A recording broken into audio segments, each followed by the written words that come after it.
AIADMK నిలువునా చీలి ఎట్టి పరిస్థితుల్లో తనకు సపోర్ట్ చేస్తుందని విజయ్కి తెలుసు. అందుకని నేను ఫ్లోర్లో టెస్ట్ చేసుకుంటాను అని అడిగాడు. నిజంగానే సక్సెస్ అయ్యాడు కదా.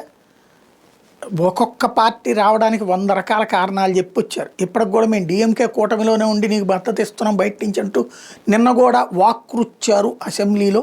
ఐయుఎంఎల్ కావచ్చు, వీసీకే కావచ్చు, సిపిఐ కావచ్చు, సిపిఎం కావచ్చు. బట్ ఇక ఆ భయం ఉందా? నథింగ్. 25 మంది ఎక్స్ట్రాగా వేశారు.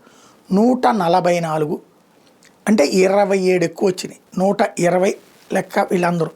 వీళ్ళలో ముగ్గురు పోతే 117, కానీ 144 వచ్చినాయి.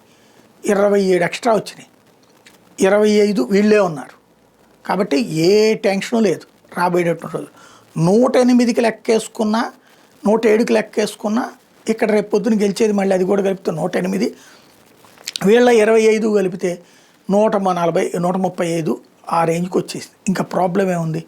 కాబట్టి విజయ్కి 5 ఏళ్ళు అతని పరిపాలనకి ఏం డోకా లేదు. పరిపాలన ఎలా చేస్తాడో, ప్రజలు మెప్పిస్తాడా లేదన్నది కాలం డిసైడ్ చేయాలి.